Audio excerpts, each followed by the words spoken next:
கரூர் கொடுந்துயர சம்பவம் நடந்து முடிஞ்சு 10 நாட்களுக்கு மேலாகுது. 42 உயிர்களை இழந்து கரூரை பெரும் துயரத்தில் தவிச்சிட்டு இருக்கு. தமிழ்நாடு இந்த துன்பத்திலிருந்து இன்னும் மீளல.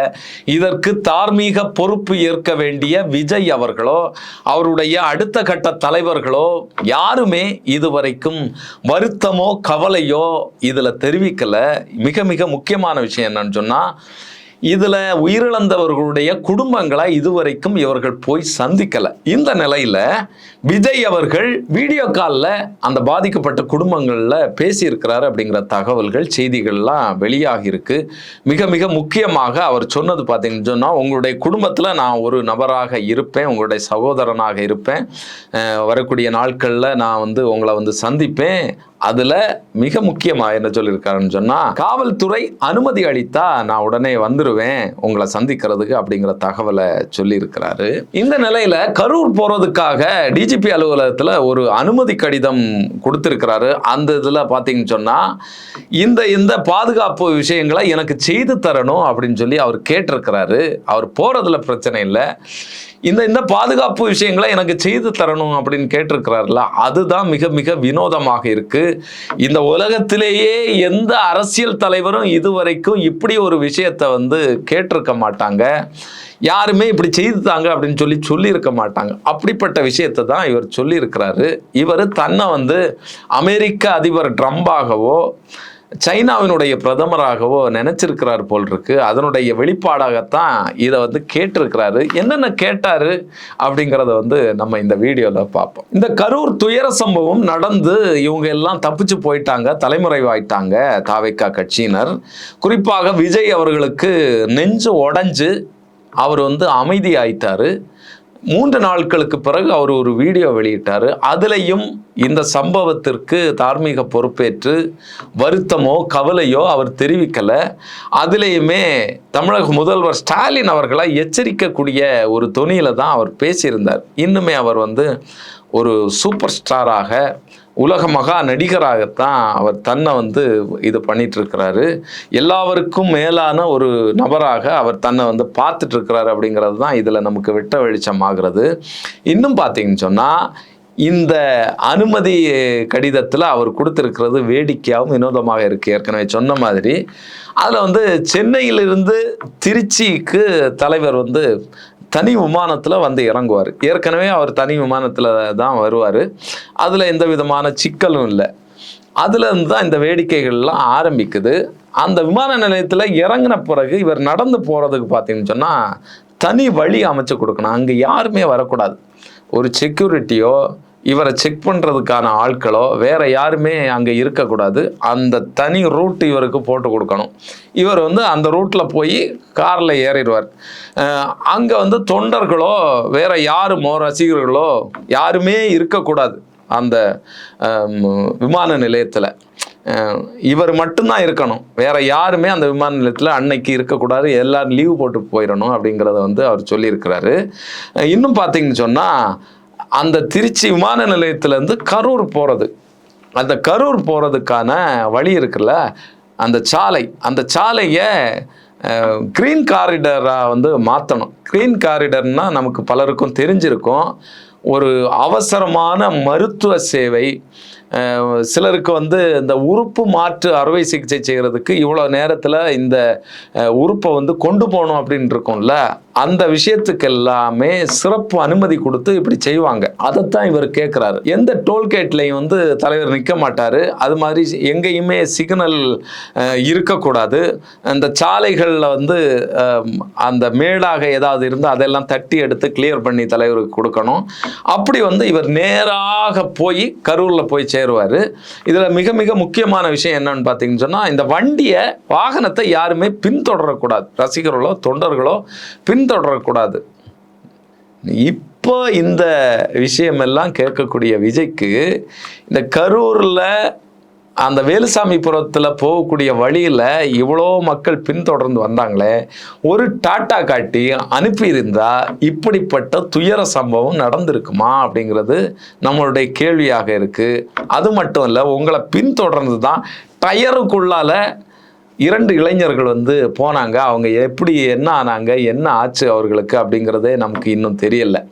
அப்போ இப்படிப்பட்ட விஷயங்கள் எல்லாம் செய்த விஜய் இப்போ வந்து தனியா போகணும், யாருமே என்ன பார்க்கக்கூடாது, பின்தொடரக்கூடாது, அப்படிப்பட்ட கோரிக்கைகள் எல்லாம் வச்சிருக்கிறார். அந்த கோரிக்கைகளை நிறைவேற்றினாதான் தலைவர் வந்து கரூருக்கே வருவார். இன்னும் வேடிக்கை பார்த்தீங்கன்னா, கரூர்ல வந்து அந்த இறந்த குடும்பங்கள் இருக்குல்ல, குடும்பங்களை சந்திப்பார்.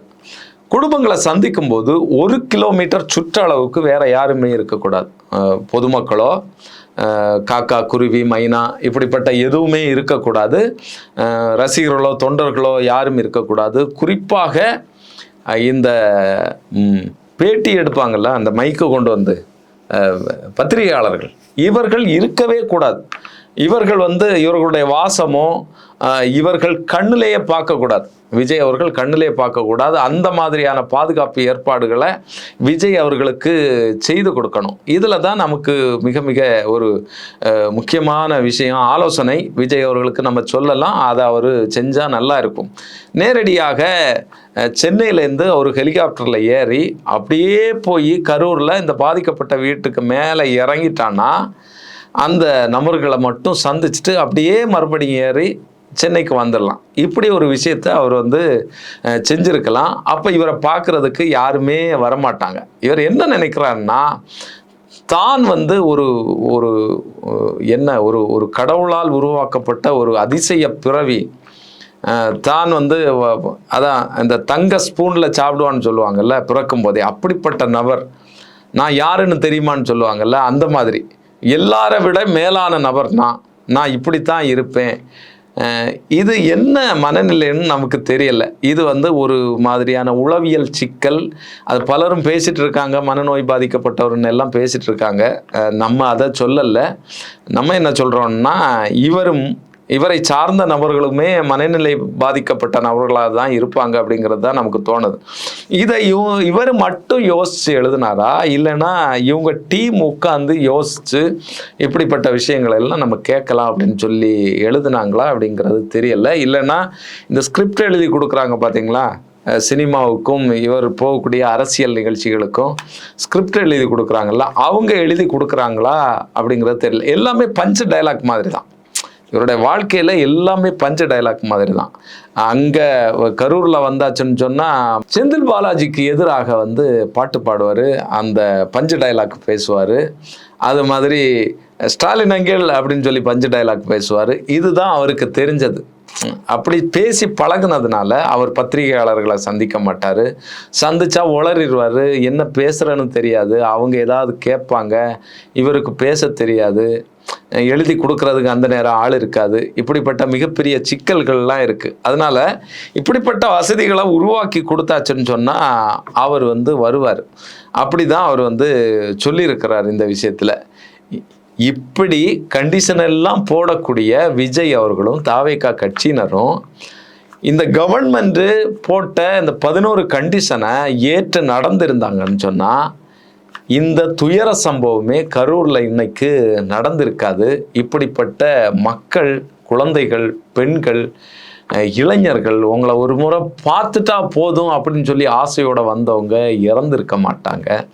இன்னும் சொல்ல போனால் நீங்கள் என்னென்ன கொடுமைகள் பண்ணீங்க, என்னென்ன திட்டத்தில் இந்த மக்களை சேர்த்தீங்க அப்படிங்கிறதுக்கான ஆதாரங்கள் எல்லாம் வரிசையாக வெளிவந்துட்டுருக்கு. ஜனநாயகன் திரைப்படத்துக்காக, அந்த திரைப்படத்தில் சேர்க்க வேண்டிய காட்சிக்காகத்தான் இந்த பெரும் கூட்டத்தை நீங்கள் கூட்டியிருக்கிறீங்க. இதில் எவன் செத்தாலும் பிரச்சனை இல்லை, யார் என்ன ஆனாலும் கவலை இல்லை, காலையிலேருந்தே காத்திருக்கட்டும் அப்படின்னு சொல்லி உங்களுடைய எண்ணம், அந்த எண்ணத்தை நிறைவேற்றுறதுக்கு தான் நீங்கள் வந்து ட்ரோன் கேமராக்களை வச்சு அந்த வண்டியில் இருக்கக்கூடிய சிசிடிவி கேமரா மாதிரியான உயர் ரக கேமராக்களை எல்லாம் வச்சு படம் பிடிச்சிருக்கீங்க. இன்னைக்கு இந்த கேமராவில் இருக்கக்கூடிய காட்சிகளை கொடுத்தான்னா நீங்கள் சிக்க போகுது. நீங்கள் சிக்கப் போவது உறுதி. விஜய் அவர்களும் விஜயினுடைய அடுத்த கட்ட தலைவர்களும் கம்பி எண்ணுவது உறுதி. இந்த கட்சி வந்து ஒரு வினோதமான கட்சியாக இருக்கு. இந்த கூட்டம் நடக்கும் போதே வந்து எங்கள்கிட்ட தொண்டர் படை இருக்குன்னு சொன்னதே இப்படிப்பட்ட சினிமா ஷூட்டிங்குக்கு தான் அப்படிங்கிறது வந்து நமக்கு உறுதியாகுது. இதுலேருந்து வரக்கூடிய நாட்களில் பார்ப்போம். இவர் வந்து கரூரில் போகக்கூடாது அப்படிங்கிறதுக்காக திட்டமிட்டு தான் இந்த விஷயத்தை பண்ணாரா, இல்லைன்னா எந்த நோக்கத்தில் பண்ணாரு அப்படிங்கிறது நம்முடைய மிகப்பெரிய கேள்வியாக இருக்கு. இன்னொரு விஷயம் பார்த்தீங்கன்னு சொன்னால், இந்த இறந்த நபர்களுடைய உறவினர்கள்ட்ட வீடியோ காலில் பேசினாரு. இந்த நபர்கள் வந்து பத்திரிகைகளில் சந்திச்சிருக்கிறாங்க.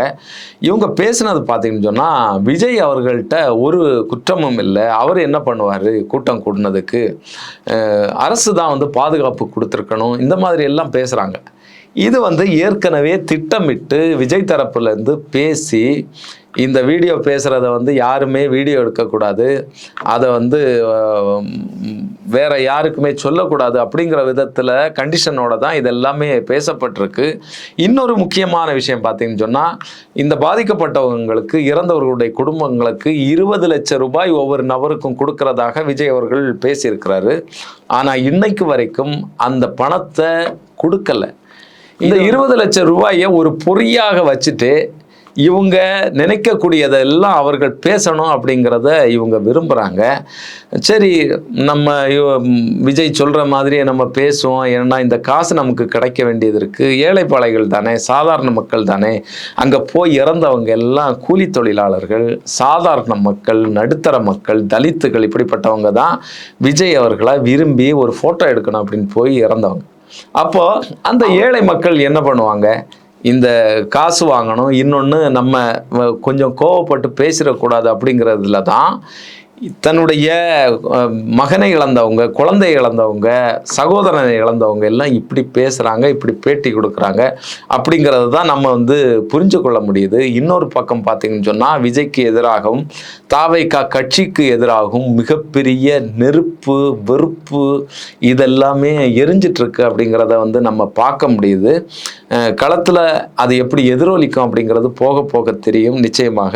ஆனால் விஜய் அவர்கள் இப்போ இந்த அனுமதி கேட்டு கொடுத்திருக்கிறது அங்கே போகக்கூடாது அப்படிங்கிற மனநிலையில் தான் கொடுத்திருக்கிறதாக நமக்கு என்ன தோணுது. வரக்கூடிய நாட்களில் என்ன நடக்கு அப்படிங்கிறத பார்ப்போம். தமிழக காவல்துறை இதற்கு என்ன பதிலளிக்கிறாங்க அப்படிங்கிறத பொறுத்திருந்து தான் பார்க்க வேண்டியது இருக்கு. இன்னொரு வீடியோவில் சந்திப்போம். சப்ஸ்கிரைப் பண்ணுங்க, ஆதரவு தாங்க. உங்களுடைய ஆதரவு மிக மிக முக்கியம். நன்றி, வணக்கம்.